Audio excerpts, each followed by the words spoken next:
So what I want to tell you today is as these systems for sure are falling apart, and I don't know what the future particularly brings.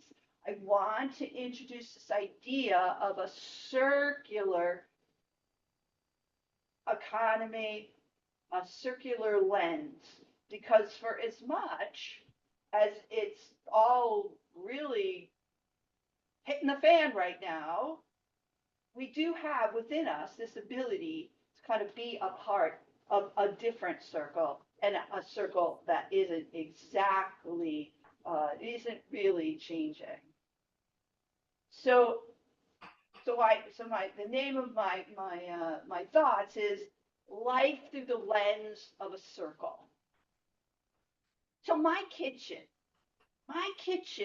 is an example of a circular economy. When it's all running like as per like my intention, there's no waste, and it is an example of a gift economy.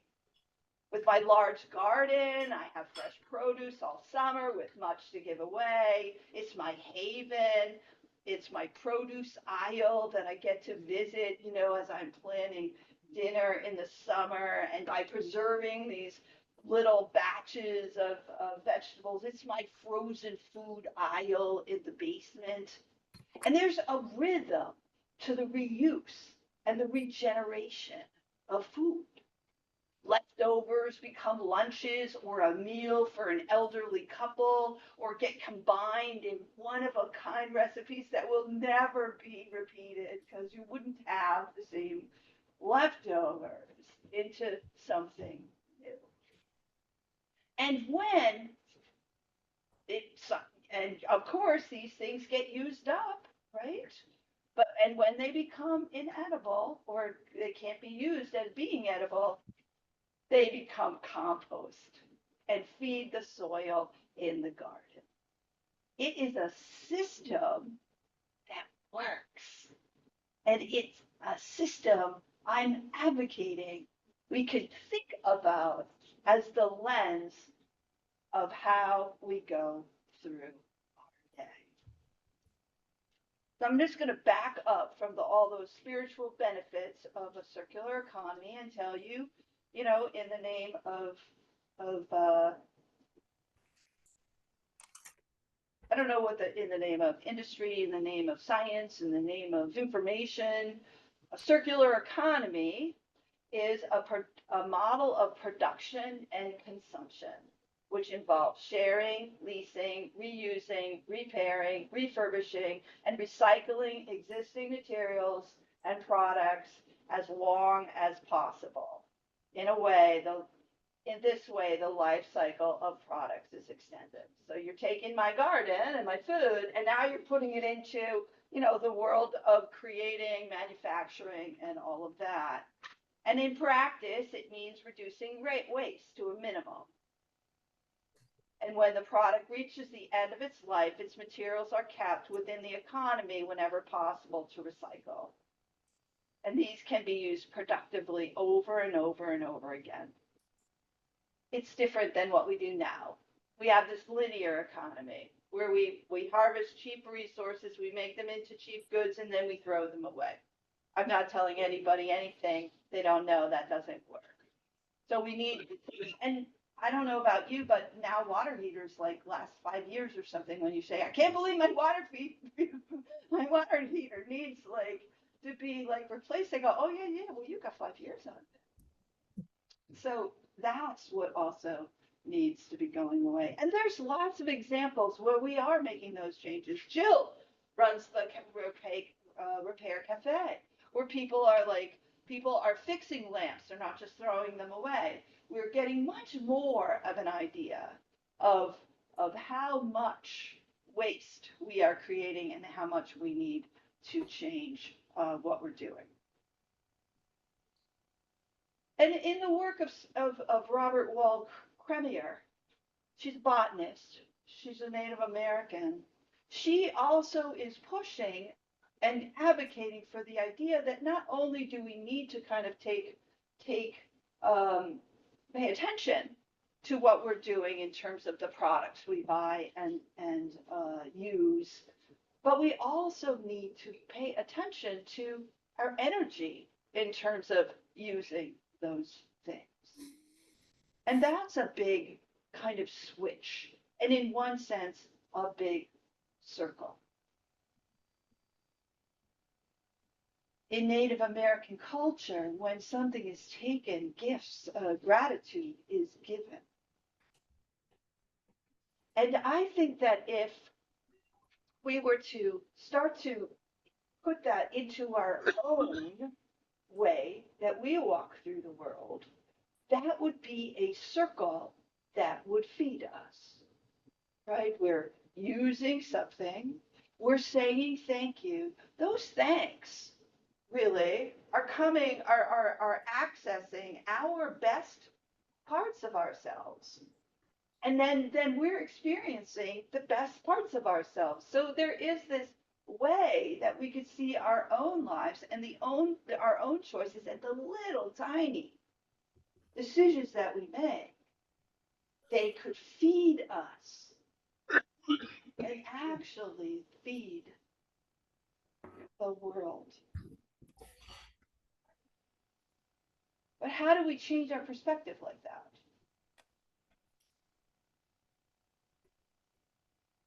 So one of the things that came to me a bit ago, and I know I shared it during a candle lighting maybe last week, or I think last week, where my son, who's 41 years old, um, he he makes podcasts and is in the film world and all, and that's also up in upheaval. Um, and therefore he's having a really hard time, and there's other things going on in his life. But he managed to get to a podcast convention, the Andes, and the podcast that he had worked on with a public radio station in Boston won Best True Crime Podcast. So this was like this huge thing for him. He wasn't even sure he could get on a plane and try and like fly to to Chicago. I mean, that's just like his energy was not. He was having a really hard time. He goes, and he posted a picture. This is how I learned about it. I knew he was going. I didn't know what happened. Tuesday morning, he posts a picture. There he is. He's smiling. Like there's none of that cloud, like around him. He's just beaming.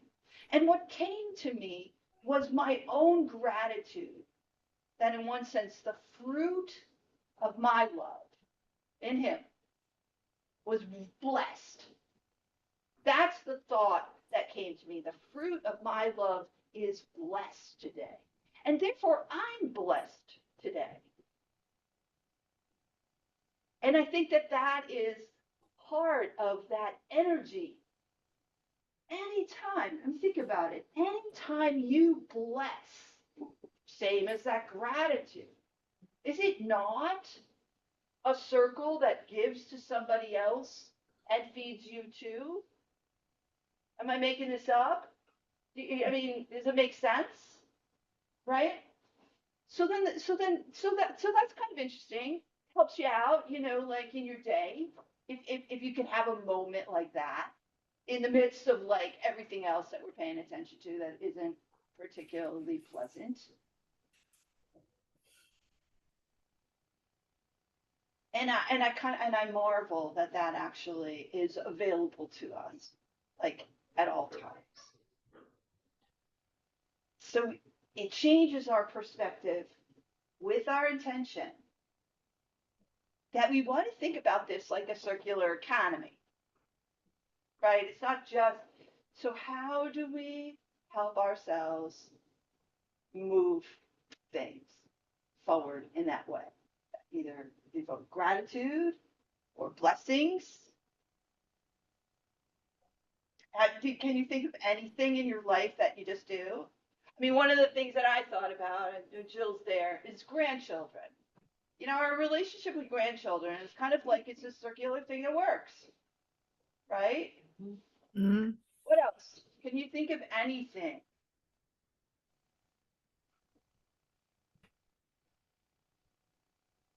Well, I personally think I have, because I thought about this. I'm putting you on the spot. But the other thing that's kind of interesting is when you do a good job at your work. It's very circular, I think. Right? You do a good job. It helps it helps the company. It like it kind of moves things forward.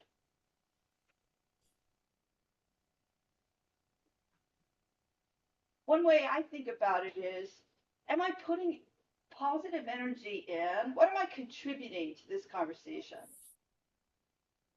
I mean, that can just get us, so many times you can be in this place where you're thinking, huh, am I interjecting something positive that's gonna like kind of move things forward, or am I interjecting something that's negative? Which is does not say that you need to like give up like of thinking about things as negative. This is not Pollyanna. This is kind of thinking about how do we recycle, reuse, be grateful for what we have, and regenerate it. Like, can we become instruments of regenerating good things? So I'm going to give you a break. I'm going to just close with a story. A poor woman had only one son. She worked hard cleaning houses and grinding grain for the well-to-do families in town. They gave her some grain in return and she lived on it, but she could never afford to buy nice clothes or toys for her son. Once, when she was going to market with some grain to sell, she asked her son, "What can I bring you from the market?" He promptly replied, "A drum, mother. Get me a drum." The mother knew she would never have enough money to buy a drum for her son. She went to the market, sold the grain, and brought some gram flour, and some salt. She felt sad that she was coming home empty handed. So when she saw a nice piece of wood on the side of the road, she picked it up and brought it home to her son. The son didn't know This is what to wait, do with wait, come here. She can't hear me. I don't think so. it. Is something happening there? No, I know that. I thought someone was talking there too. Oh, okay. Soda for Abby. Hmm? Soda for Abby. Fridge. Fridge. In 1986, I had a house fire. For the longest time, absolutely every time the fire whistle would go out, I would panic a bit. My husband is home. I'm not panicked. But what? Yeah, in Arizona. Yeah, yeah. So they came. They did camp. They did. It's a story for another day. Okay. It's a story. Still going off. Anyway, the other thing I'm just going to take this moment. The other thing that's really, but I think one of the things that's special, one of the things I also think about besides circular economies and that is the idea of building resilience. I mean, that's like really the point. How do we build resilience in our community, especially as some of the institutions, as we've mentioned before, are kind of going to become less efficient or even to exist. So how, as a community, do we fill in that space? And we're really, I think the fact that we still have volunteer emergency services is one of the things that helps our community have more resilience. But we'll get back to our story and the son who got a piece of wood that he just didn't know what to do with. So he carried it with him when he went to play. An old woman was lighting her wood stove with some cow dung patties. This is a story from India. The fire was not catching and there was smoke all around and it made the old woman's eyes water. The boy stopped and asked why she was crying. She said she couldn't light her fire and cook. The boy said, "I have this nice piece of wood and you can start your fire with it." And the old woman was very pleased, lit the fire, made some bread and gave a piece to the boy.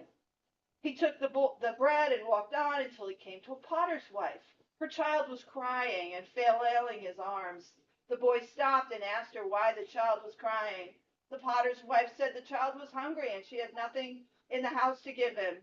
The boy gave the bread in his hand to the hungry child, who ate it eagerly and stopped crying. The potter's wife was grateful to the boy and gave him a pot. When he walked on, he came to the river where there was a washerman and his wife quarreling. The boy stopped and asked the man, why was he scolding his wife? The washerman said, this woman broke the only pot we had. Now we have nothing to boil our clothes in before I wash them. The boy said, here, don't quarrel. Take this pot and use it. The washerman was very happy to get the large pot. He gave the boy a coat in return. The boy walked on. He soon came to a bridge where he saw a man shivering in the cold, without so much as a shirt on him. He asked the man what had happened to his shirt, and the man said, I was coming to the city on this horse. Robbers attacked me and took everything, even my shirt. The boy said, don't worry, you can have this coat. The boy took the coat and said, you are very kind. The man took the coat and said, you're very kind. I want to give you this horse. The boy took the horse, and very soon he ran into a wedding party with musicians, the bridegroom and his family, but all of them were sitting under the tree with long faces. The boy stopped and asked why they looked so depressed. The bridegroom's father said, we're all set to go in the wedding procession, but we need a horse for the bridegroom. The man who was supposed to bring it hasn't arrived. The bridegroom cannot arrive on foot. It's getting late and we'll miss the auspicious hour for this wedding. So the boy offered them his horse and they were delighted. When the bridegroom asked what he could do in return, the boy said, you can give me something that drum your musician is carrying. The bridegroom had no trouble persuading the drummer to give the drum to the boy. The drummer knew he could easily buy another with the money he was going to get. The boy now rushed home to his mother, beating his new drum, and told her how he got it, beginning with a piece of wood from the roadside.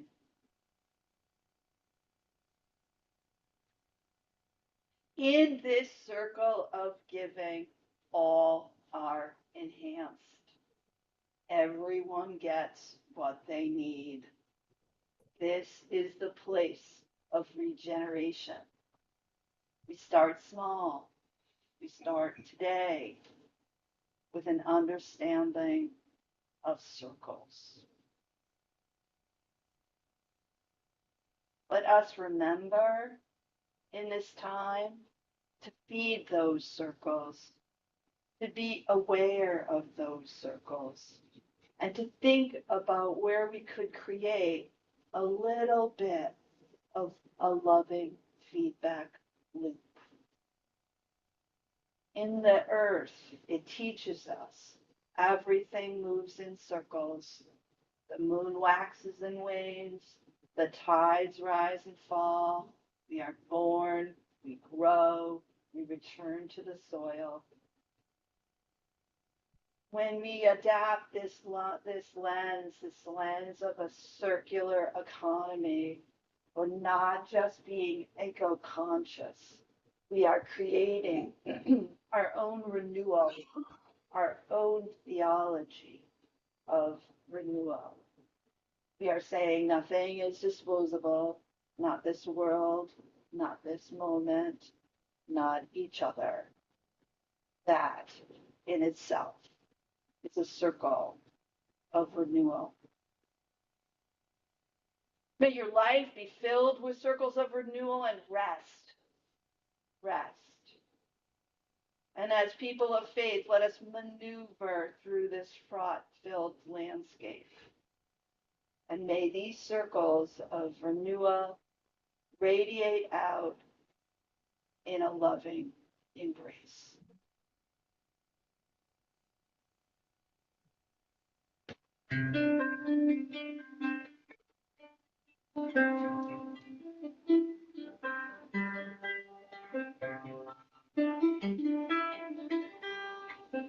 No one is outside the circle of love. No one is outside the circle of love.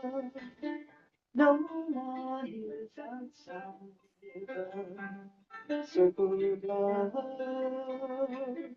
No one is outside the circle of love. The circle of love. You can try it. The circle of love. The circle of love. No one is outside. No one is outside. No one is outside. The circle of love.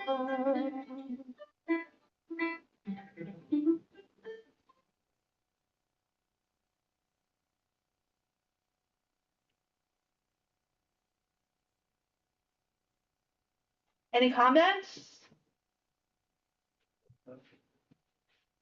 Steve? Laurie, good, very Yeah. good sermon. For some reason, I And was thinking about um, it was a motion picture that wasn't too well received, but the premise that it had, pretty much outlasted. It was called, Pay It Forward. In other words, if someone does something good for you, it's not to pay them back, but to pay, do good to other people as well. So it's a similar, concept.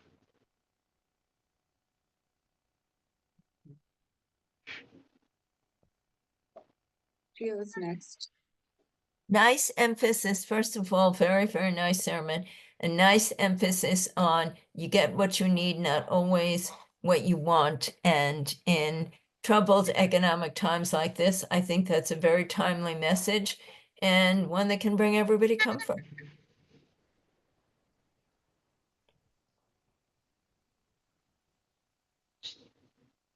Sharon's got her hand up. Yeah. Am I on? Yes. Okay.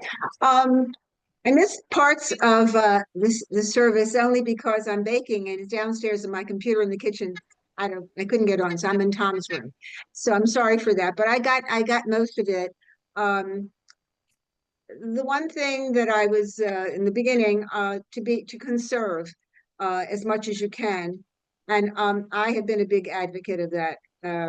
I got a phone call this morning from one of my workers working on somebody else's property, and he said he just wanted to tell me that he was doing some of my shtick, and that is whenever I have stuff to get rid of, I always call it building real estate.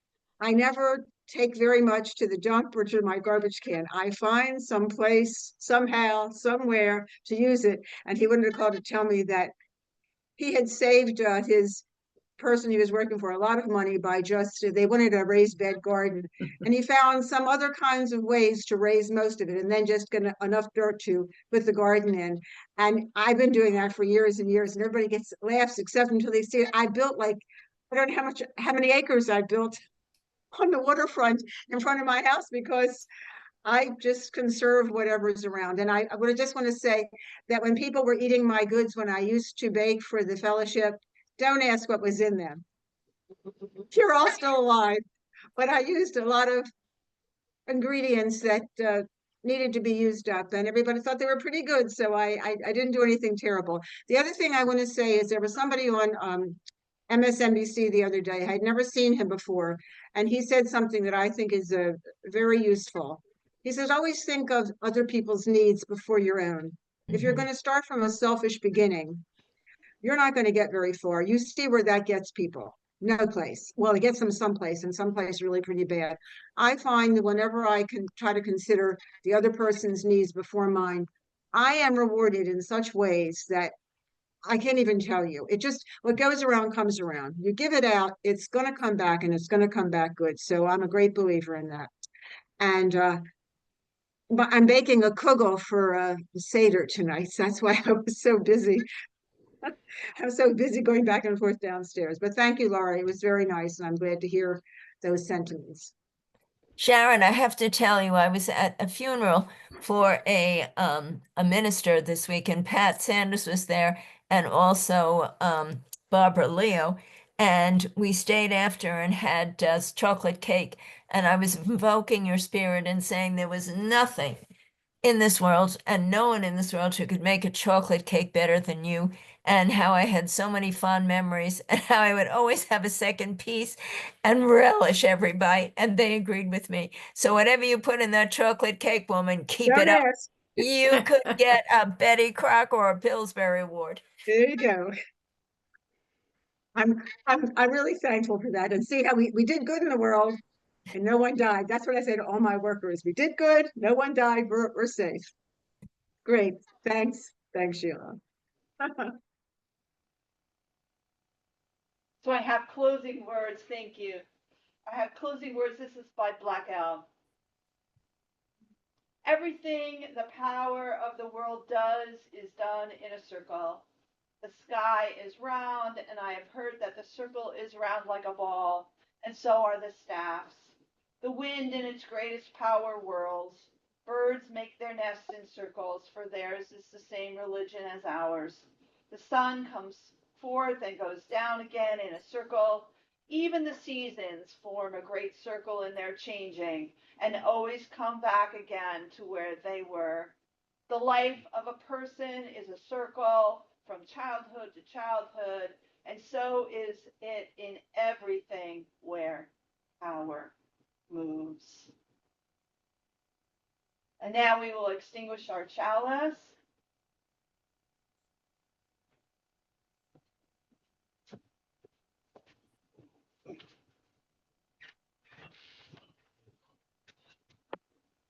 And now let us go forth in this from this circle in peace, remembering and celebrating the many circles of our lives.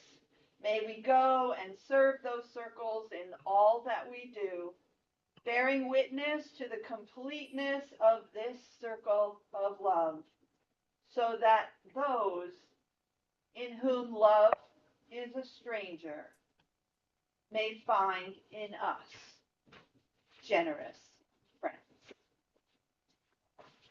Maybe so.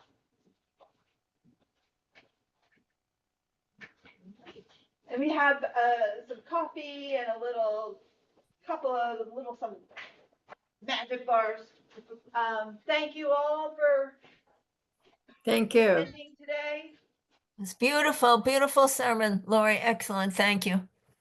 Thank you, Laurie. Thank you so much.